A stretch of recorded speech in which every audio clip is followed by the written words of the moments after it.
Hola a todos. Hoy traemos un análisis que, la verdad, nos va a hacer ver algo súper cotidiano con otros ojos. Vamos a desmenuzar cómo nuestra sociedad es la que realmente moldea lo que aprendemos, y de rebote, cómo esto impacta directamente en nuestra salud física y en toda nuestra historia.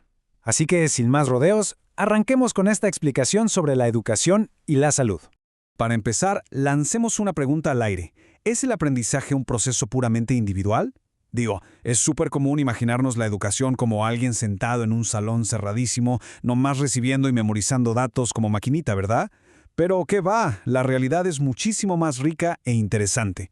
El aprendizaje definitivamente no ocurre en una burbuja. Y bueno, para que no nos perdamos, esto es nuestra ruta de hoy. 1. La educación como un hecho social. 2. Nos clavaremos en las teorías de Durkheim y Vygotsky. 3. El impacto educativo en la salud. 4. Cómo ha evolucionado la salud a lo largo del tiempo. Y 5. La educación sanitaria moderna. Básicamente, vamos a ir desde la sociología más pura hasta cómo logramos sobrevivir. Empecemos rápido con el primer punto. La educación entendida como un hecho social. El meollo del asunto aquí es entender qué es un hecho social. Pensemos en una sociedad como un grupo enorme de personas interactuando, pegadas por un pegamento invisible que es la cultura compartida. Pues resulta que es precisamente esta comunidad la que le da a la educación su verdadera razón de ser. O sea, no enseñamos las mismas cosas hoy que hace 300 años, simplemente porque lo que necesitamos saber para encajar y aportar cambia según la época. Tiene todo el sentido, ¿no? Pasemos al punto 2. Las teorías de Durkheim y Vygotsky. Aquí, la sociología nos presta unos lentes buenísimos para entender esto a fondo. Y aquí entramos al ring con uno de los debates teóricos más clásicos. Por un lado tenemos el funcionalismo de Emil Durkheim. Él lo veía muy vertical, de arriba hacia abajo. Decía que nacemos medio asociales por naturaleza y que los adultos tienen la gran chamba de moldear a los jóvenes para que desarrollen lo que el sistema necesita. Básicamente, hacer que la pieza encaje a la perfección en el gran reloj de la sociedad. Pero, del otro lado de la moneda está Lev Vygotsky con su enfoque psicológico. Él propone algo mucho más horizontal. Para Vygotsky, olvídense de aprender solos. El aprendizaje siempre se da interactuando. Necesitamos a otros en nuestra comunidad que actúen como mediadores entre toda esa cultura acumulada y nosotros en formación. No es solo encajar a la fuerza, es tejer conocimiento en conjunto. Y a esto hay que sumarle lo que dice Jerome Bruner, que le da un giro genial. Él ve la educación como un intercambio público de significados.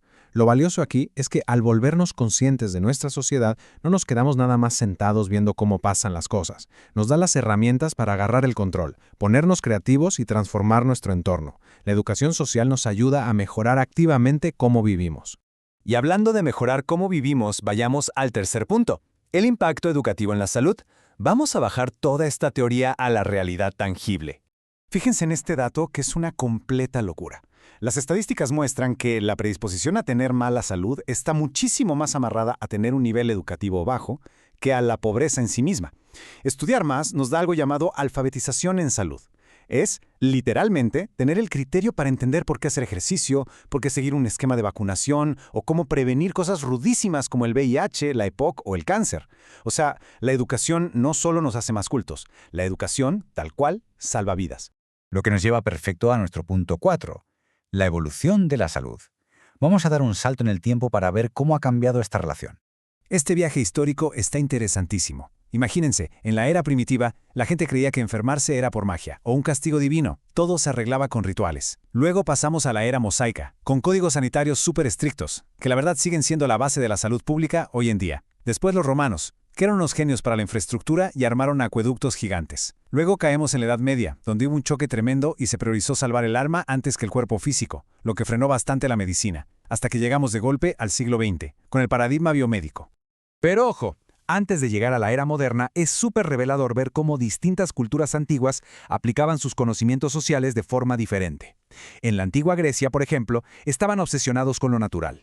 El ejercicio, la dieta, el aseo. De hecho, la palabra higiene viene de su diosa Igea. En cambio, por estos rumbos, en la Mesoamérica prehispánica, culturas como los teotihuacanos y aztecas traían una ingeniería sanitaria bárbara, con sistemas de drenaje avanzadísimos y dietas súper equilibradas. Una prueba contundente de que las prácticas de salud son construcciones puramente sociales. Ahora sí, avanzando al siglo XX, entra el modelo biologicista. Trajo cosas que parecían milagros, como la penicilina y los antibióticos, claro.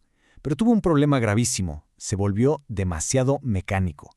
Redujo toda enfermedad a una simple pelea entre un bicho y un huésped. Creían que la única solución eran las pastillas y los hospitales, ignorando por completo todo el entorno social, cultural y ambiental que, como ya nos advertían Vygotsky y Durkheim, es absolutamente fundamental. Y justo por esas grandes fallas del modelo médico tradicional, la Organización Mundial de la Salud dio un golpe sobre la mesa en 1948. Redefinieron la salud con un enfoque revolucionario. Ya no era nada más no estar enfermo, sino un estado de bienestar completo, físico, mental y, escuchen bien, social. Fue como decir, oigan, la nutrición, dónde vivimos y nuestras condiciones sociales dictan nuestra salud. Un verdadero cambio de juego. Todo esto desemboca de maravilla en nuestra quinta y última sección, la educación sanitaria moderna. Para que dimensionen lo rápido que avanzó esto, el término se usó formalmente por primera vez en 1919. Para el 21, el prestigiado MIT ya había armado un programa académico. En el 77 se reguló por fin a los profesionales. Pero el momento clave, el que marcó un antes y un después, fue en 1978 con la declaración de Alma Ata. Ahí se acordó mundialmente que la educación sobre problemas de salud es la absoluta prioridad y el corazón de cualquier sistema sanitario. Y así es como llegamos a la definición actual de la OMS sobre la educación para la salud. Y pongan atención, no es un profesor aburrido dando lecciones impuestas, para nada. Es un proceso continuo que empodera a las personas. Si hacemos memoria, esto es Vygotsky puro y duro en la vida real. La educación en salud actúa exactamente como ese mediador cultural que nos da habilidades y automotivación para que, por cuenta propia y con gusto, adoptemos estilos de vida saludables. Así que para cerrar nuestro recorrido de hoy, nos queda una reflexión gigante. Ya comprobamos que el aprendizaje jamás ocurre en el aislamiento y que la salud va mucho más allá de no tener una enfermedad. Ambos procesos están profundamente amarrados a nuestro tejido social.